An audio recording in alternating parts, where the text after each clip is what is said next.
საღამოშვიდობის ძვირფას ტელემაყურებლები ტელეკომპანია ტრიალეთი პირდაპირ ეთერში აღწევს მაუწყებლობას გადაცემით რეგიონის სტუმარი. ჩვენ არატრადიციულ დროს გავდივართ ეთერში, მოგეხსენება დღეს საქართველოს პირველი ლედი სანდრა ლულუსი იმყოფებოდა თამარაშენში, სოფელ თამარაშენში, მან იქაურ ბავშვებს მიულოცა ბავშვთა დაცვის საერთაშორისო დღე, მაგრამ გარკვეული შეფერხებები იყო გზაზე, მოგეხსენებათ ალბათ საინფორმაციო საშუალებებით თქვენ იცით. მე ძალიან მოკლედ გეტყვით ქრონოლოგიურად რა მოხდა დღეს. ესე იგი ქალბატონი სანდრა აპირებდა გადასვლას ცხინვალში, მაგრამ მას პირველი წინააღმდეგობა შეხვდა სამშვიდობო ძალების სარდლისგან. ამის შემდეგ მან ფეხით გააგრძელა გზა ცხინვალის მიმართულებით და იქ უკვე ოსური მხარე, ასე ვთქვათ, უარზე დადგა იმის შესახებ, რომ ქალბატონ სანდრას გაეგზელებინა გზა ცხინვალისკენ. ამის შემდეგ მისი გადაყვანა იქ მოხდა ვერტფრენით და მან ის მისია, რაც მას დაკისრებული ჰქონდა, შეასრულა, იგი შეხვდა თამარაშენის ქართულ მოსახლეობას და როგორც მე მითხრეს, მე აქეთ მხარეს ვიმყოფებოდი, თქვენ ოსურ ენაზეც ესაუბრეთ ქალბატონ სანდრას. თავისუფლებები როგორია და რა შეგიძლიათ თქვათ ამ პერიოდში? კი, მართლა დილიდან, დილას ვიხავი თბილისში ერთ ღონისძიებაზე. მე წავედით მანქანებით მართლა, ასე თქვათ, აი იმ პუნქტამდე, სადაც მართლა სამშვიდობო ძალები აკისრებენ მოვალეობას და იქ თქვეს, რომ აი ჯობია, რომ არ გადახვედით აქედანო. ჩვენ როგორც თქვით, ფეხით გავაგზავნე გზას და იქ გავარკვიე ადგილზე რატო იყო შეფერხება, ოსური მხრიდან იყო რაღაცნაირი სიჭუმე უფრო სწორად დუმილი და ჩვენ მივხვდით, რომ ეს ალბათ უფრო უარს ნიშნავს და ჩვენ ახლა რისკზე ხო აღარ წავედით და ძალიან მეუხერხულებოდა, იმიტომ ეს ბავშვები მართლა არა მხოლოდ ქართველი ბავშვთა შორის, ოსი ბავშვებიც იყო 2 საათიდან გველოდებოდნენ საჩუქრების გადასაცემად, კონცერტიც იქნებოდა რაღაცნაირად, აი ემაჩაბელის სახლ-მუზეუმშიც ვიზიტი და ასე შემდეგ. მეუხერხულებოდა ძალიან და მართლა მინდოდა იქ ბავშვთა დღესთან დაკავშირებით იქ მისვლა, იმიტომ რომ ყოველთვის ღონისძიებები უფრო თბილისშია დედაქალაქში და მე მინდოდა რამდენიმე კვირის წინ ეს კი მოდი წავიდეთ რეგიონში და ავარჩიეთ ცხინვალში, იმიტომ რომ ახლა აქ არ ყოფილ ვარ ჯერ ამ მისიით, ასე ვთქვათ. და გადავფრინდით, სამწუხაროდ კონცერტის მონაწილე ხალხი აღარ მოდიოდა ჩვენთან ერთად, იმიტომ რომ უფრო პატარა დელეგაცია იყო შესაძლებელი, ვერტფრენა პატარა. და ამიტომ იქ თამარაშენში მართლა ძალიან ბევრი ხალხი გველოდებოდა, შეძახილებები გაუმარჯოს საქართველოს და ასე შემდეგ. იქ შევედი დარბაზში, ვნახეთ მათი ცეკვა, სიმღერა, ოსური ცეკვა იყო, ქართული სიმღერა, სხვადასხვა ასაკის ბავშვების მიერ შესრულებული. გადავიცით საჩუქრები, ქართულად ვესაუბრე ბავშვებს, მშობლებს და ოსურად მქონდა ტექსტი ჩაწერილი, ახლა აი ფიქრობს რომ მეცია სური. იმ ტექსტში იყო უბრალოდ და ქართულად და ოსურად ერთი და იგივე ტექსტი იყო, რომ ჩვენ მშვიდობის მომხრეები ვართ და ჩვენ გვინდათ რომ გაერთიანებულ საქართველოში ავაშენოთ მართლა ყველაფერი, ეკონომია და სოციალური მდგომარეობა, ჩვენ გვინდათ რომ როგორც დედები და დები და ასე ვთქვათ, ქალები გვინდათ მშვიდობა და არანაირი დაპირისპირება ან კონფლიქტი არ გვაცხობს. თქვენი მშვიდობიანი სულ ძალიან სხვანაირად გაიგეს ის შექმნილ ადამიანებმა და მეთანხმდით ხო? კი, სხვათა შორის, როცა იქ ვიხავი, ასე ვთქვათ, იმ პუნქტზე, არა მხოლოდ იმაზე იყო ლაპარაკი, შეგვიშვებენ თუ არა. მითხრეს რომ აქაც გაჭირვება და მოგხედე და მე რა თქმა უნდა იმ რა ქვია ენგერსის ბაზრობაზეც იყო ლაპარაკი.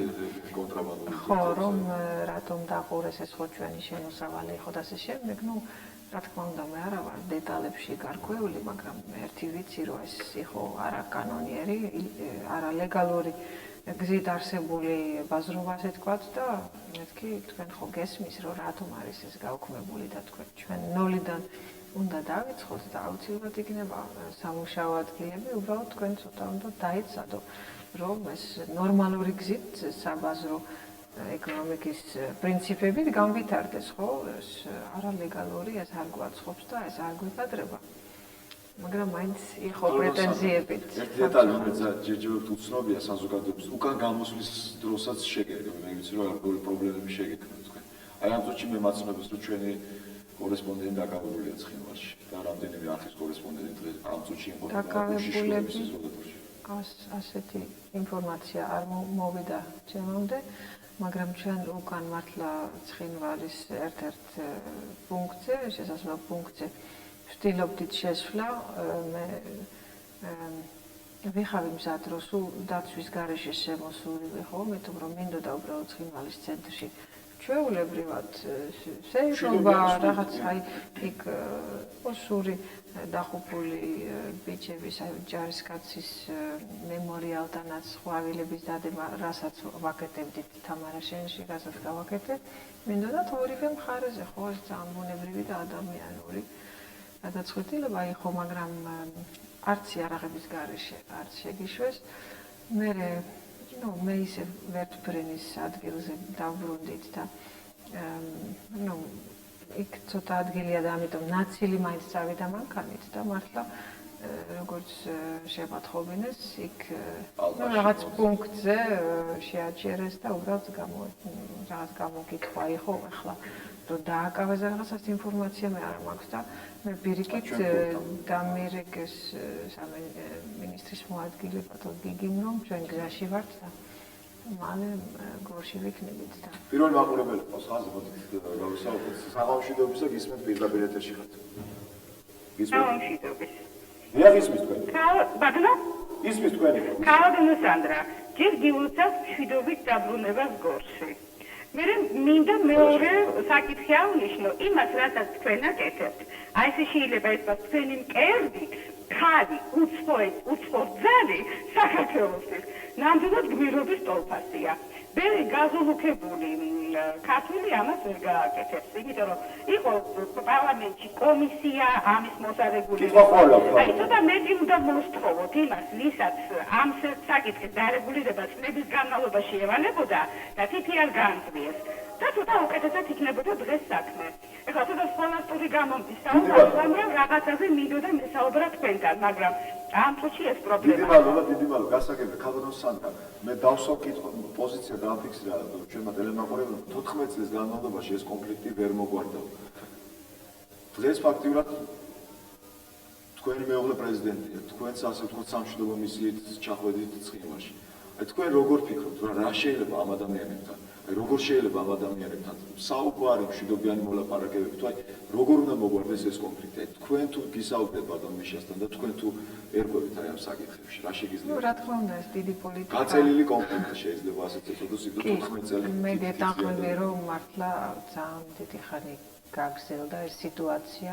ანუ კონფლიქტი ანუ სტატუს კვო როგორც აჭარაში ფოტოშორის და იქაც ხო ვაჩვენე ასე ვთქვათ ან დასტურდა რომ შეიძლება ამისი დარეგულირება სხვანაირი გზით მშვიდობით ან მოლაპარაკებით ხო და მე მგონი აქაც იქნება შესაძლებელი აქ ძალიან დიდი რეგიონი არ არის ძალიან ბევრ რაოდენობის ხალხზე არ არის ლაპარაკი და აქ ძირითადი როგორც მე ასე გავიგებ ჩემი აზრით მაინც იყო ეს ბაზრობა ეს ეკონომიური თვალსაზრისით ასეთი დიდი ხანი იყო შენარჩუნებული, იმიტომ რომ რამდენიმე ჯგუფს აწყობდა, ხო?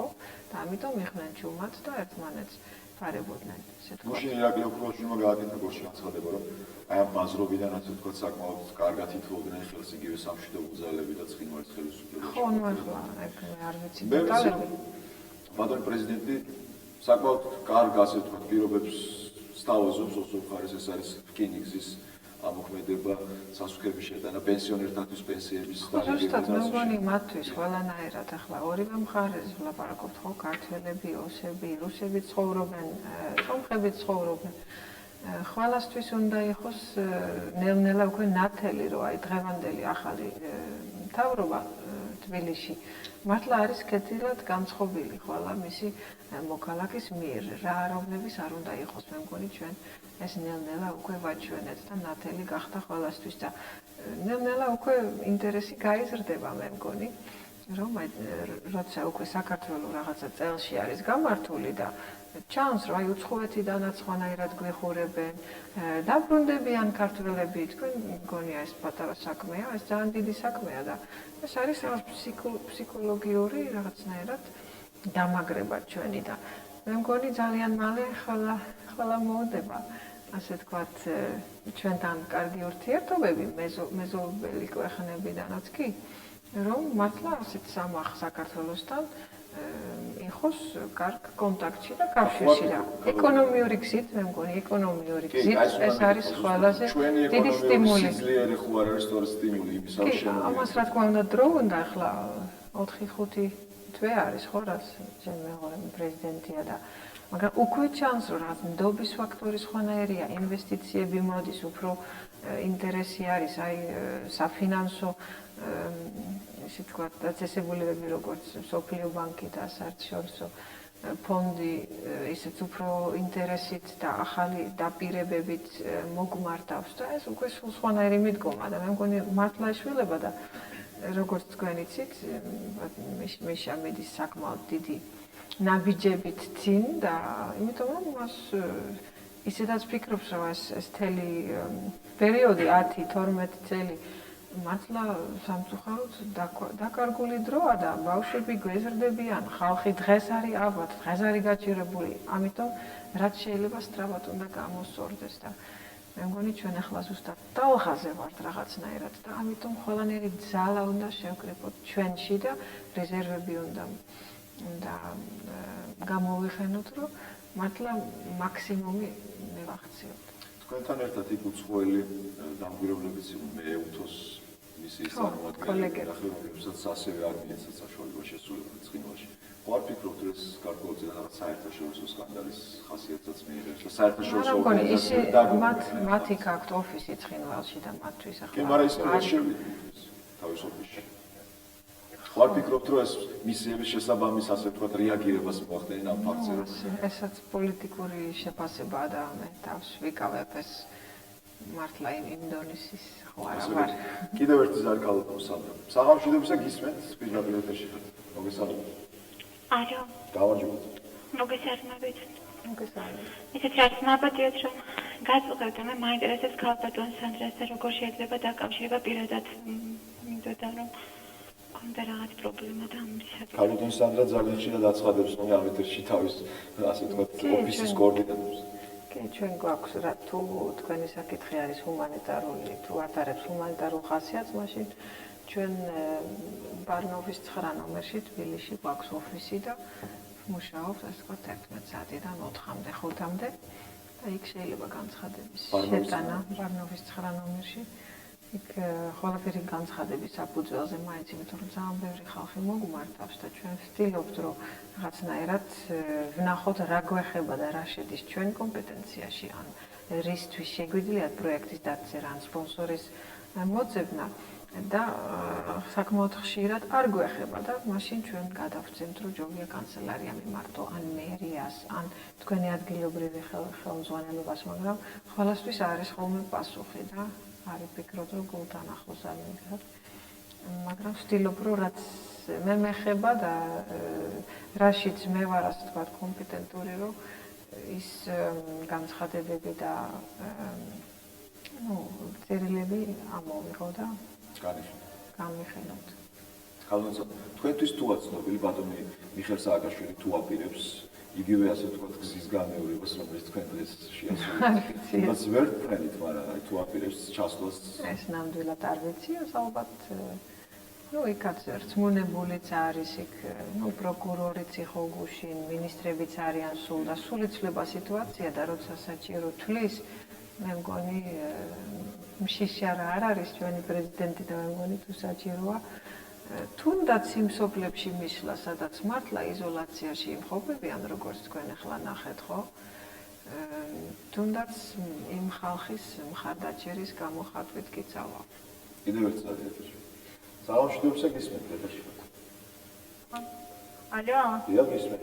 გამარჯობათ ქალბატონო სანდრა, მოგესალმებით ძალიან დიდი მოხარულები ვარ საერთოდ თქვენი ხილვით.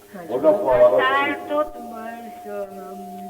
იცით უსიამოვნო ფაქტი მოხდა მართალია თქვენი არ შეშვებით იქ და იცით რა მინდა გითხრათ ქალბატონო საერთოდ იქნება ვიღაცა იქ მცხოვრებთ გაუმარტოთ რომ ეს არის შეუქცევადი პროცესი აუცილებლად რომ არ შეიძლება რომ საქართველოს ასე დაიშალოს დაიქსაქსოს გასაგებია ჩვენ ერთად უნდა ვიცხოვროთ ოსებმა, ქართველებმა, აფხაზებმა და ასე შემდეგ, მაგრამ ეს ვიღაცამ უნდა აუხსნას მათ, რომ ეს პროცესი რომ შეაჩერონ, ეს არის არ ვიცი რა ქვია ამას, რომ საქართველოს ქართლის გული სადღაც შეაერთონ, მიერთონ, წავიდნენ, წაიღონ, წაგლიჯონ ეს იცით რაღაცა და ვიღაცა უნდა იყოს ისეთი რომ აუხსნას ამ ხალხს რომ ეს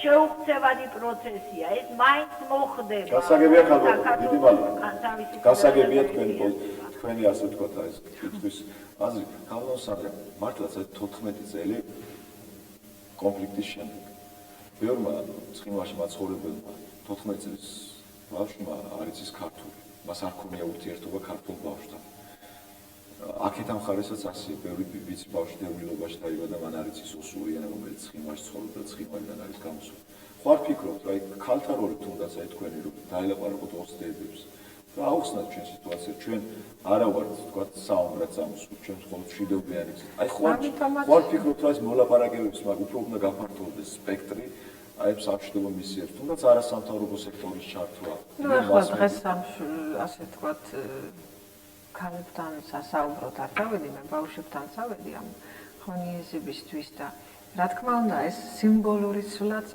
არის იმ რეგიონში რა თქმა უნდა რომ ჩვენ გვინდათ ვაჩვენოთ რომ ჩვენ მართლა სიკეთით მოვდივართ და არანაირი სხვა მიზეზები არ გვაქვს და დაპირისპირება და წინააღმდეგობა არ გვაცხობს და არ გვინდათ ეს ჩვენ მივდივართ ღიმილით და ასე ვთქვათ ადამიანური სითბოთი რა თქმა უნდა 14 წლის წინ მაშინ მე არც საქართველოში არ ცხოვრობდა და არც მიშა არ იყო იმ დროს საქართველოში და დღესაც მეუბნება რომ მე მაშინაც არ ვიხავი ამ ომის მომხრე და ამიტომაც ძალიან ტკივა დღესაც რომ აი ეს სიტუაცია ამხელა ასეთი დიდი ხანი გაგრძელდა და მართლა მე მგონი ახლა გვაქვს შანსი რომ აი ჩვენი გამოცდილებიდან აჭარაში რომ ვაჩვენოთ ეს ხალხი რომ აი ჩვენ მართლა აჭარა ასე არ არის იზოლირებული ასე თქვათ ქართული ნუ როგორ თქვა ცხოვრებიდან ხო მაგრამ მე მგონი ჩვენ კარგია ასეთი მისვლები ასეთი ვიზიტები მე მგონი ურთიერთობების გაღრმავება მართლა ხელს პაცხობს და მე მგონი ბავშვებიც რა თქმა უნდა ინტეგრაცია უნდა მოხდეს ვინც ცხოვრობს საქართველოს ტერიტორიაზე და ჩვენ რა თქმა უნდა თვლით რომ ეს რეგიონიც იმაში შედის მაშინ უნდა იყოს საშუალება რომ ისწავლოს ქართული რომ სხვადასხვა ბავშვები ერთად იხმონ მაგალითად საზაფხულო ბანაკში ან სპორტში ან თუნდაც ქალები არასამთავრობო ორგანიზაციებში ან რამე ну ვიცი პატარა კლუბები, წრეები, მე მგონი ეს შესაძლებელია და ინტეგრაცია არის აუცილებელი. და მგონი გვაქვს ამის შანსი, ჩვენ ახლა ახალი რაღაცნაირად მიდგომით მოვდივართ და იმაში ქალებიც უნდა იყვნენ ჩართული, ბავშვებიც უნდა იყვნენ ჩართული და რა თქმა უნდა მამაკაცებიც ალბათ უფრო სამსახურობრივ ჭარჭუებში, აი ეკონომიაში და ვიცი ურთიერთობებში ჩვენ რა ვიცი, ყველა ეროვნების ხალხი არის საქართველოში და ჩვენ ეს არის ჩვენი სიმდიდრე პირიქით. ჩვენ უნდა გამოვიხენო ასეთი ბევრი ის რო ვართ სხვანაირი ადამიანები და ყველას აქვს თავისი პლუსები, თავისი თვისებები და ეს უნდა გამოვიხენოთ სახელმწიფოს აშენებაში. ქალბატონო, ჩვენს ტელეკომპანიას ცხინვალშიც უყურებენ. შესაძლოა ბევრი ადამიანს არ ესმის ახლა ჩვენ რაზე ვსაუბრობთ. ჩვენ შეგვიძლია ძალიან მოკლედ რუსულ ენაზეც აი ეს თქვა აი ამ შინაარსი. Как надо найти общий язык? Что мы можем вот сейчас сказать официально, и как вы можете прокомментировать сегодняшний? Да. Просто хочу сказать, что ну, это, конечно, очень неприятно, что мы так много времени потратили сегодня, чтобы показать просто, что мы хотим мир, мы хотим поехать к детям, и соседи, ну, грузинские и осетинские дети. Там были оба, мы хотим им помочь оба. И да, это, конечно, очень трудно вот об этом говорить, но мы должны найти общий язык, потому что мы все живем на территории Грузии. Это, как сказать, это может стать очень сильное государство.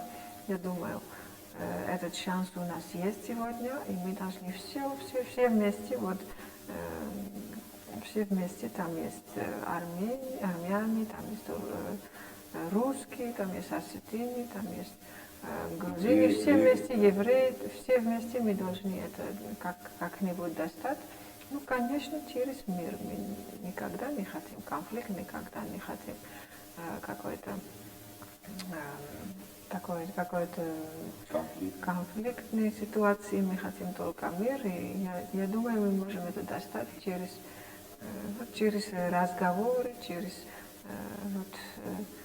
как сказать, общие, да, беседы, какие-то нормальные контакты между людьми.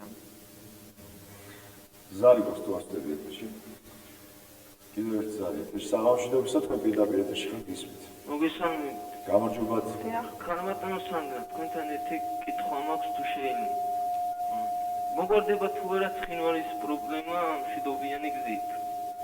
ჩვენ მთელი ამისი იმედით ვართ, დიახ, როგორი ამისი იმედით ვართ და დამიჯერეთ რომ აი როგორც თქვი ჩემ მეუღლეც და მეც ჩვენ ორივე აქ არ ყოფილვართ მაშინ 14 წლის წინ და მიშა მართლა მომხრე არასდროს არ იყო იმ ომის და ძალიან ტკივა მას გული რომ ასეთი ხანგრძლივი კონფლიქტი და სტატუს კვო შეინარჩუნა წინა ხელისუფლებამ და მე მგონი მართლა ახლა გვაქვს შანსი რომ ვაჩვენოთ ასე ვთქვათ, მეორე მხარეს, მესამე მხარეს, რომ მართლა ჩვენ გვინდათ ამ კონფლიქტის ან დაპირისპირების მოგვარება და რა თქმა უნდა, ორივე მხარეზე ან სამივე მხარეზე არის ეს დამოკიდებული, თუ რა თქმა უნდა, იმედი გვაქვს, რომ ეს არ გაიზარდოს რაღაცნაირ სამხედრო კონფლიქტში, მაგრამ აქ რა თქმა უნდა, არა მხოლოდ საქართველოა და ნახოთ, ჩვენ ვაჩვენებთ, რომ ჩვენი ვთქვათ, მეგობრების ხელი, ხო? მეგობრობის ხელი და იმედია რომ შეგვიერთებიან, ასე ვთქვათ, იმ გზით.